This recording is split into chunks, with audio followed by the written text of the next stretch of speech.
इस कहानी पर कुछ दिल से, मेरी कलम से, कि छलक जाए जो आंखों से, वो आंसू हम नहीं रखते।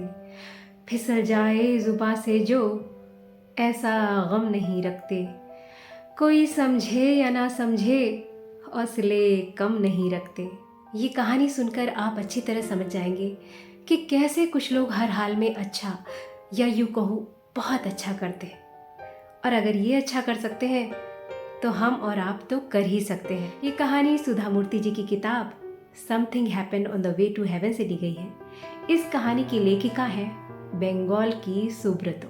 वो कहती है कि जब सविता मेरे घर काम करने आई, उस समय मैं जूनियर हाई स्कूल में थी।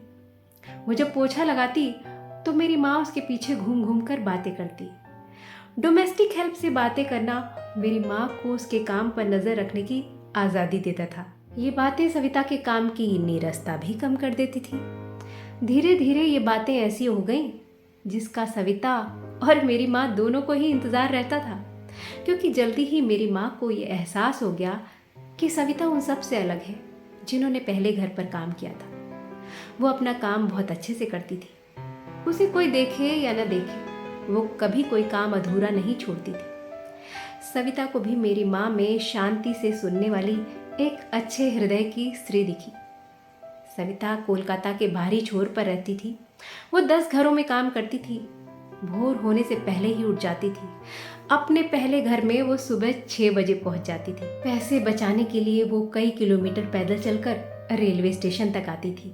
माल वाले डब्बे में सफ़र करती थी। आधी रात तक वो सोने जा पाती थी।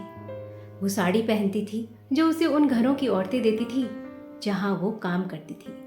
अपनी मेहनत और ईमानदारी से वो इतना कमा लेती थी कि उसके परिवार की ज़रूरत पूरी हो पाए। हमें पता चला कि उसका एक अयोग्य पति है जिसने अपना एक पैर फैक्ट्री के एक्सीडेंट में गंवा दिया। पर जब वो कमाता था तो जितना कमाता था पीने में उड़ा देता था। बाकी समय वो सविता को गालियां देता था। सविता की कमाई का एक बड़ा हिस्सा पति की दवाइयों पर खर्च हो जाता था। देखकर आश्चर्य होता था कि इतनी मुश्किलों से संघर्ष करने की शक्ति सविता में आती कहाँ से है। ये शक्ति आती थी उसकी बेटी शांता से, जिसे वो एक प्राइवेट इंग्लिश मीडियम स्कूल में पढ़ा रही थी। वो बड़े गर्व से बताती, मेरी बेटी बहुत अच्छे नंबर लाती है। बेटी की बातें करते ही उम्मीद की किरण से उसकी आंखें चमक जाती।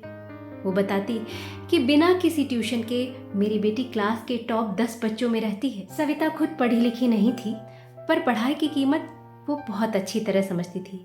बेटी के यूनिफॉर्म, किताबों और दूसरी ज़रूरतों पर होने वाला खर्च उसे काम करने की शक्ति दे रहा था। किस्मत से शांता के एक स्कूल टीचर ने उसकी योग्यता से प्रभावित होकर उसे स्कूल के बोर्ड ऑफ ट्रस्टी से स्कॉलरशिप पाने में मदद करी, जिससे उसकी स्कूल की फीस निकल आती थी। जब मेरी माँ को ये पता चला कि शांता मुझसे एक क्लास जूनियर है, तो साल के अंत में वो मेरी सारी किताबें और नोट्स शांता को देने लगी, जिसे देखकर मैं अपनी नोट्स और किताबें अगले साल से बहुत साफ सुथरी रखने लगी। छुट्टियों में कभी कभी शांता अपनी माँ के साथ घर पर आती। म्यूनसिपैलिटी के नल से पानी लाने के अलावा वो किचन में आलती पालती मार कर बैठ जाती और अपनी पढ़ाई करती। मेरी माँ उसके होमवर्क में उसकी मदद करती, उसे स्वस्थ खाना खिलाती, जिसे देखकर सविता एक्स्ट्रा काम बिना कहे ही कर जाती। धीरे धीरे माँ और सविता में आत्मीयता गहरी होती गई। कुछ सालों बाद शांता 10वीं कक्षा में पहुंची। उसके बोर्ड के एग्जाम होने वाले थे। प्री बोर्ड्स में उसने क्लास में टॉप किया था। उसके टीचर्स को उससे बड़ी उम्मीदें थी, पर किस्मत को कुछ और ही मंजूर था। बोर्ड एग्जाम के 1 महीना पहले शांता गंभीर रूप से बीमार हो गई। कुछ गलत इलाज की वजह से उसकी हालत बिगड़ गई। काफ़ी देर में पता चला कि उसे टाइफाइड हुआ था। सविता ने माँ से छुट्टी मांगी। माँ ने उसे 1 महीने की तनख्वाह और कुछ एक्स्ट्रा पैसे एडवांस में दे दिए। बोर्ड एग्ज़ाम के 1 दिन पहले शांता ने सरकारी हॉस्पिटल में दम तोड़ दिया। उसकी एक पड़ोसी जो हमारे पड़ोस में काम करती थी ने आकर बताया कि सविता तो रो रो कर बेहाल है, उसकी तो जैसे दुनिया ही उजड़ गई। 1 सप्ताह बाद जब सविता काम पर लौटी तो ऐसा लग रहा था 1 सप्ताह में ही उसके बाल सफ़ेद हो गए, आंखों के नीचे काले घेरे पड़ गए थे, हड्डी का ढांचा नजर आ रही थी। उसने अब सभी काम छोड़ दिया था और वो सिर्फ हमारे घर में काम करती थी। पर सिर्फ एक घर में काम करके वो पूरी तरह थकी और टूटी हुई नजर आती थी।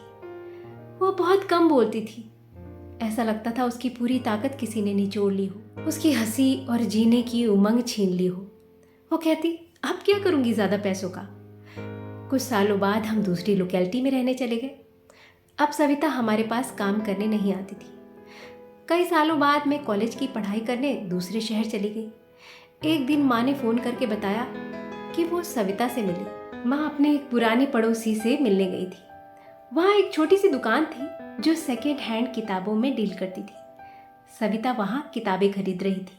माँ को देखकर उसने पहचान लिया और वो मुस्कुराई। माँ ने पूछा, क्या करोगी इन किताबों का? वो बोली, ये मेरे पड़ोसी के बेटे के लिए है। वो भी पढ़ाई में बहुत होशियार है। वो डॉक्टर बनना चाहता है, पर उसके माँ बाप बहुत गरीब हैं। बाप पैसा पीने में उड़ा देता है। माँ अकेली उसके अलावा 4 और बच्चों को पाल रही है। बस मैं यही कर सकती हूँ, किताबों से उसकी मदद कर सकती हूँ। वो लड़का अगर पढ़ लिख के कुछ बन जाएगा तो उसकी ज़िंदगी बन जाएगी। वैसे भी मैं इस दुनिया में अकेली हूँ। अब पैसे बचाकर करूँगी भी क्या? बताते बताते माँ की आवाज़ लड़खड़ा गई। वो बोली, मुझे तो शांता स्वर्ग से मुस्कुराते हुए दिखी। दोस्तों, जो लोग अच्छे होते हैं ना, उनका दुख भी सुख का कारण बनता है। कभी दुखी होना जानते ही नहीं। इस दुनिया में बहुत है जिन्हें अपनी खुशी ले डूबती है, और एक सविता है जिसे कोई गम डुबा ना सका। तो जो अच्छा करना जानते हैं वो हर गम से उबरना जानते हैं। तो ये कहानी अच्छी लगी हो तो वीडियो को लाइक करिएगा, शेयर करिएगा और चैनल को सब्सक्राइब ज़रूर करिएगा।